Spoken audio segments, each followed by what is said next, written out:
ये देखकर नेथन का मुंह तर गया। शेरी कहने लगी कि तुम दोनों पुरानी बातें भुला दो, चलो एक एक शॉट लगाओ। लेकिन ड्रिंक पीते ही वो आदमी खांस खांस कर पागल हो गया। दरअसल यही शेरी का प्लान था और उस ग्लास में शराब नहीं बल्कि बहुत ज्यादा तीखी मिर्चों वाली सॉस का मिक्सचर था, जिससे नेथन को तो कुछ नहीं हुआ ऑब्वियसली, लेकिन उस आदमी की हालत खराब हो गई। इसके बाद वो दोनों नेथन के घर पहुंचे जहां शेरी ने उसकी बाजू पर टैटू देखा, लेकिन ये टैटू तो उसके पूरे शरीर पर था। और गजब की बात तो ये थी कि नेथन ने ये पूरा टैटू खुद बनाया था। उस रात वो दोनों एक दूसरे के काफी करीब आ गए। अगले दिन जब नेथन उठा तो वो बहुत खुश था। उसने शेरी को याद करते हुए अपना खाना तक चबा कर खाया और जैसे ही वो बैंक पहुंचकर शेरी से बात करने के लिए उसके करीब पहुंचा, अचानक बैंक में 3 आदमी सांता क्लॉज की यूनिफॉर्म पहनकर घुस गए। सबको लगा कि ये कोई मजाक है, लेकिन उनमें से एक ने बंदूक निकालकर छत की ओर गोलियां चला दी। सभी लोग अपनी जान बचाने के लिए जमीन पर लेट गए। उन गुंडों के लीडर ने मैनेजर को उठाया और जल्दी से तिजोरी खोलने को कहा,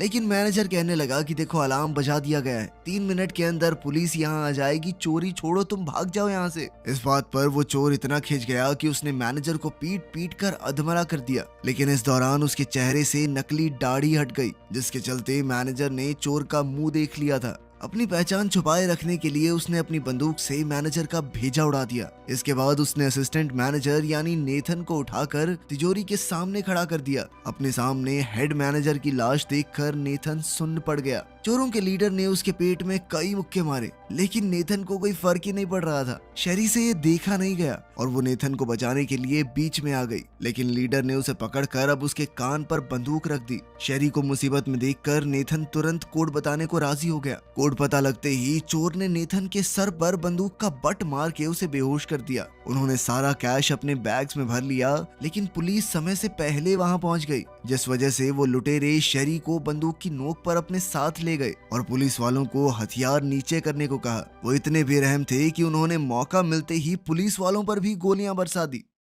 खैर जल्द ही नेथन को होश आया और जैसे ही उसे एहसास हुआ कि शेरी की जान खतरे में है तो वो दौड़ता हुआ बाहर पहुंचा। वहां उसे एक पुलिस वाला घायल हालत में मिला। नेथन ने अपनी बेल्ट उसके पैर पर बांधकर खून को बहने से रोका। फिर पुलिस वाले की बंदूक उठाई और उसी की गाड़ी लेकर चोरों का पीछा करने लगा। चोरों ने जैसे ही देखा कि एक पुलिस की गाड़ी उनका पीछा कर रही है तो उन्होंने नेथन पर अंधाधुंध गोलियां बरसानी शुरू कर दी, पर वो रुका नहीं। खैर आखिर में उसे चकमा देने के लिए चोर अपनी दोनों गाड़ियां अलग अलग दिशाओं में ले गया। नेथन ने थोड़ा हिसाब लगाया और उनमें से एक का पीछा करने लगा। गाड़ी का पीछा करते हुए वो एक पतली गली में पहुंच गया। जल्द ही उसने बेन नाम के उस चोर के ऊपर बंदूक तान कर पूछा कि शेरी कहाँ है? देख भाई, मुझे पैसों से कुछ लेना देना नहीं है, लड़की कहाँ है बता दे, मैं चला जाऊंगा। लेकिन उस गुंडे ने हिसाब लगाया कि इस बैंक मैनेजर को बंदूक के बारे में क्या ही पता होगा। उसने मौका देखकर नेथन के ऊपर हमला बोल दिया, जिस दौरान बंदूक पास ही में मौजूद एक रेस्टोरेंट की किचन में जा गिरी। वो गुंडा बंदूक उठाने के लिए भागा, लेकिन नेथन भी उस पर झपटा।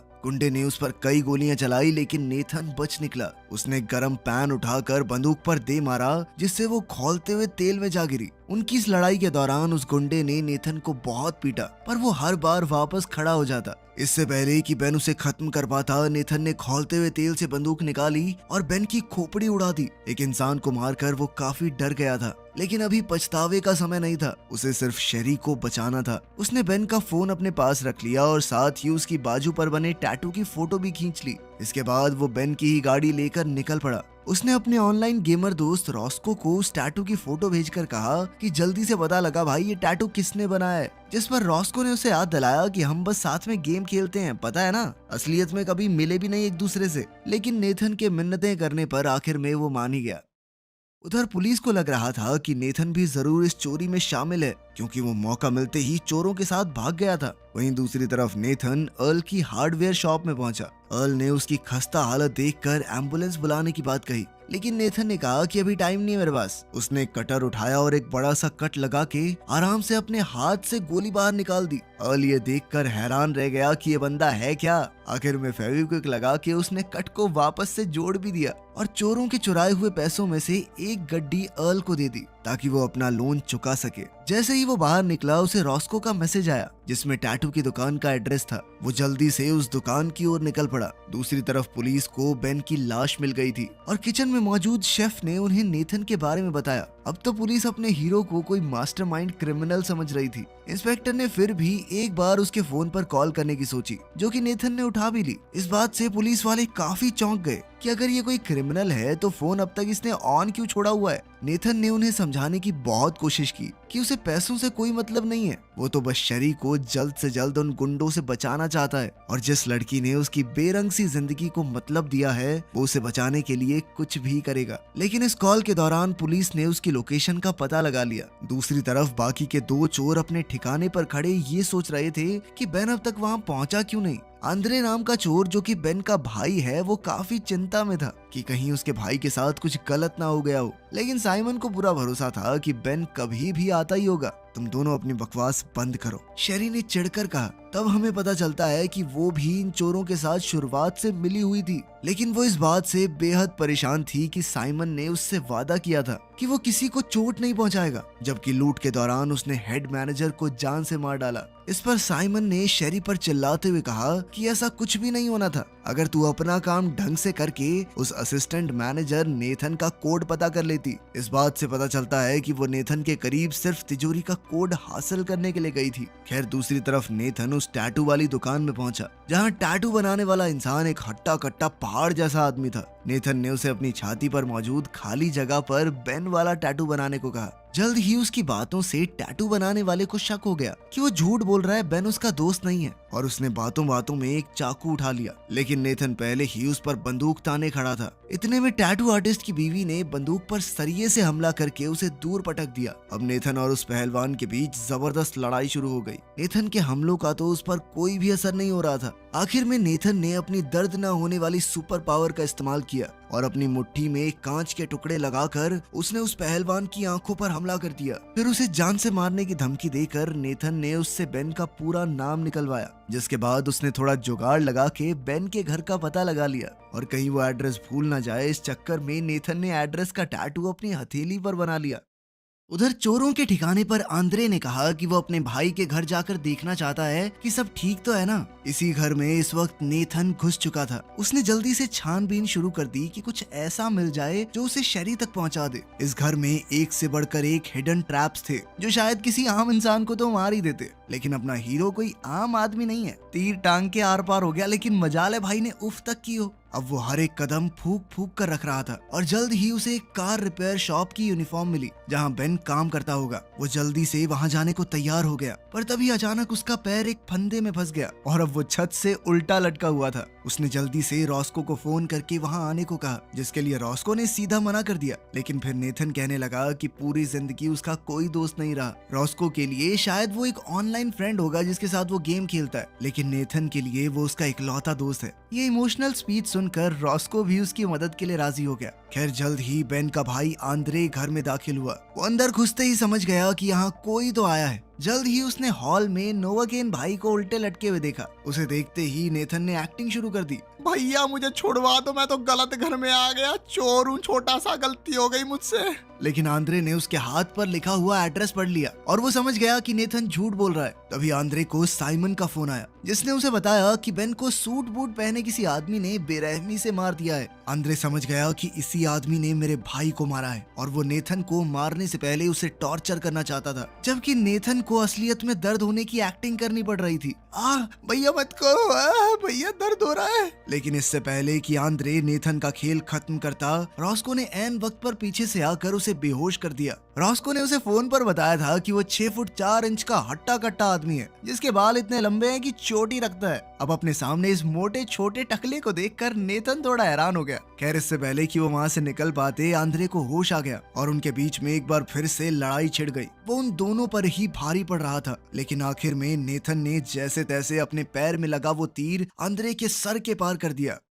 इसके बाद रॉस्को ने नेथन की मरहम पट्टी की और उसे पुलिस के सामने सरेंडर करने को कहा। लेकिन नेथन कहने लगा कि ऐसा करते ही वो मुझे पकड़कर पुलिस स्टेशन ले जाएंगे, पूछताछ करने में सारा टाइम बर्बाद कर देंगे वो। अगर उस दौरान शेरी को कुछ हो गया तो वो खुद को कभी माफ नहीं कर पाएगा। पुलिस नेथन की लोकेशन ट्रैक करके बाहर पहुंच चुकी थी। अचानक उन्होंने देखा कि नेथन एक स्कूटर पर वहाँ से भागने की कोशिश कर रहा था। जल्द ही पुलिस ने उसे धर दबोचा, पर ये नेथन नहीं, उसके कपड़े पहने हुए रॉस्को था, जो पुलिस के पकड़ते ही चिल्लाने लगा, मुझे मत मारो सर, जरूरत पड़ी तो उसके खिलाफ गवाही भी दे दूंगा मैं। उधर अपना नोवा केन गैराज के बाहर पहुंच चुका था, जबकि अंदर साइमन और शेरी वहां से भाग निकलने की फिराक में थे। लेकिन अब शेरी उसके साथ कहीं नहीं जाना चाहती थी। उसने कहा कि सिर्फ चोरी तक तो ठीक था, पर साइमन अब साइको बन चुका है, जो मजे के लिए लोगों को मारता है, और वो इस सब का हिस्सा नहीं बनना चाहती। तभी नेथन हाथ में बंदूक लिए साइमन की ओर बढ़ा और उसे शेरी को आजाद करने को कहा। साइमन ने उसे पहचान लिया कि तू तो वही बैंक असिस्टेंट मैनेजर है ना, तू तब से पीछा कर रहा है हमारा। इसके लिए ये लड़की बहन है मेरी, शुरुआत से पागल बना रही थी तेरा। इस पर शेरी ने पीछे से कहा कि शुरुआत में सब प्लानिंग थी, पर उन्होंने जो लम्हे साथ बिताए हैं वो उसके लिए भी बहुत मायने रखते हैं। लेकिन इस धोखे ने नेथन को पूरी तरह हिला कर रख दिया था। मौका देखकर साइमन ने नेथन के हाथ से बंदूक छीन ली और उसे पीट पीट कर बेहोश कर दिया। इसके बाद वो नेथन को घसीट कर एक गाड़ी के नीचे ले आया। अब वो गाड़ी का पूरा वजन उस पर डालकर नेथन को कुचलने ही वाला था कि तभी शेरी बीच में आ गई और अपने भाई से कहा कि तुम चले जाओ ना यहाँ से, पैसे भी ले जाओ, मुझे कुछ नहीं चाहिए, बस इसे जिंदा छोड़ दो। साइमन नहीं माना और उसने शेरी के सर पर बंदूक तान दी। लेकिन इससे पहले वो कुछ करता, पुलिस ने पीछे से उस पर ही गोली चला दी। पुलिस वालों ने शेरी को हथकड़ी पहनाकर गिरफ्तार कर लिया और नेथन की भी जान बच गई। उसे स्ट्रेचर पर लेटाकर एम्बुलेंस में हॉस्पिटल ले जाने के लिए तैयार किया गया। पर तभी अचानक साइमन ने पुलिस वालों पर अंधाधुंध गोलियां चलानी शुरू कर दी। वो अपने रास्ते में आने वाले हर इंसान को मारने में लगा हुआ था, यहाँ तक कि एम्बुलेंस हाईजैक करने के लिए उसने ड्राइवर को भी मार डाला। लेकिन वो ये नहीं जानता था कि एम्बुलेंस के अंदर नेथन भी मौजूद है। शेरी नेथन को बचाने के लिए पुलिस की गाड़ी की चाबियां लेने अंदर गई, जहाँ डिटेक्टिव मिन्सी ने उस पर बंदूक तान कर कहा कि वो भी साथ चलेगी। रॉस्को भी उसी गाड़ी में पीछे मौजूद था। शेरी ने कहा कि वो जानती है उसका भाई कहाँ गया होगा। उधर एम्बुलेंस चलाते हुए साइमन को अपने पेट में लगी गोली की वजह से बहुत दिक्कत हो रही थी। उसकी दर्द से कराहने की आवाज सुनकर पीछे स्ट्रेचर पर लेटे नेथन को समझ आ गया कि कुछ तो गड़बड़ है। ऊपर से उसका हाथ स्ट्रेचर से हथकड़ी से बंधा हुआ था। एक तीखे मोड़ पर जैसे ही नेथन स्ट्रेचर से नीचे गिरा तो साइमन को भी उसके वहां होने का पता चल गया। उसने सोच लिया था कि आज तो इसकी गेम करके रहूंगा। वो अपनी बंदूक तक पहुंचने की कोशिश करने लगा, जबकि नेथन पीछे एक फायर एक्सटिंग्विशर की ओर बढ़ा, जिसकी मदद से उसने अपने अंगूठे की हड्डी को डिसलोकेट किया और आसानी से हथकड़ी निकाल दी। साइमन ने अचानक स्ट्रेचर पर गोलियां चलाई, लेकिन तब तक नेथन खुद को आजाद कर चुका था। गाड़ी चलाने के चक्कर में साइमन के हाथ से बंदूक भी छूट गई, जो कि नेथन ने उठा ली। लेकिन साइमन को इससे कोई फर्क नहीं पड़ा, क्योंकि वो जानता था कि नेथन एक अच्छा इंसान है, उससे गोली नहीं चलेगी। वो सिर्फ अपनी जान बचाने के लिए ही किसी को मार सकता है।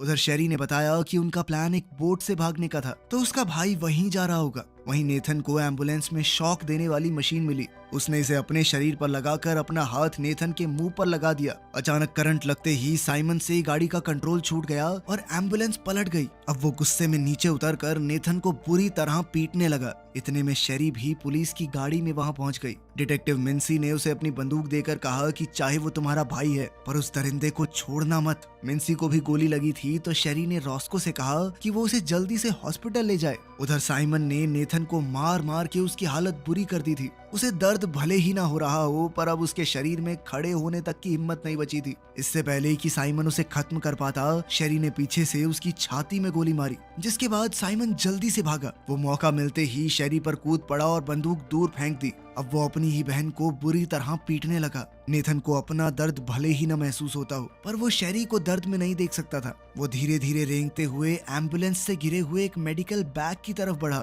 और उसमें से एड्रेनालिन का इंजेक्शन अपनी टांग में लगा दिया। साइमन अब शेरी को भी मारने ही वाला था, लेकिन ऐन वक्त पर नेथन ने पीछे से आकर साइमन को खत्म कर दिया। लेकिन अब उसका शरीर और नहीं सह सकता था। वो शेरी की बाहों में धीरे धीरे बेहोश होने लगा। लेकिन इन आखिरी लम्हों में भी उसने शेरी से अपने प्यार का इजहार किया, जबकि शेरी अपनी सभी गलतियों के लिए उससे माफी मांग रही थी। इसके बाद जब उसकी आंख खुली तो वो हॉस्पिटल के एक कमरे में था। रॉस्को ने उसे बताया कि तुझे heart attack, brain haemorrhage, blood loss, 3rd degree burns, 10-20 टूटी हड्डियां और पता नहीं क्या क्या हुआ था, पर डॉक्टर ने कहा है कि तू पूरी तरह ठीक हो जाएगा, बस आराम कर। तभी डिटेक्टिव मिन्सी भी वहां पहुंच गई, जो नेथन को जिंदा देखकर बहुत खुश थी। उसने बताया कि एक पुलिस ऑफिसर की जान बचाने और सभी गवाहों से बात करने के बाद नेथन को बस 6 महीने के हाउस अरेस्ट की सजा सुनाई गई थी, जो कि उसे वैसे भी हॉस्पिटल बेड पर आराम करते हुए बिताने पड़ेंगे। इसके अलावा शेरी को भी बस 1 साल की जेल हुई थी। और फिल्म के आखिर में हम नेथन को जेल में शेरी का जन्मदिन मनाते हुए देखते हैं। जल्द ही वो भी आजाद हो जाएगी और फिर वो हमेशा साथ रह सकेंगे।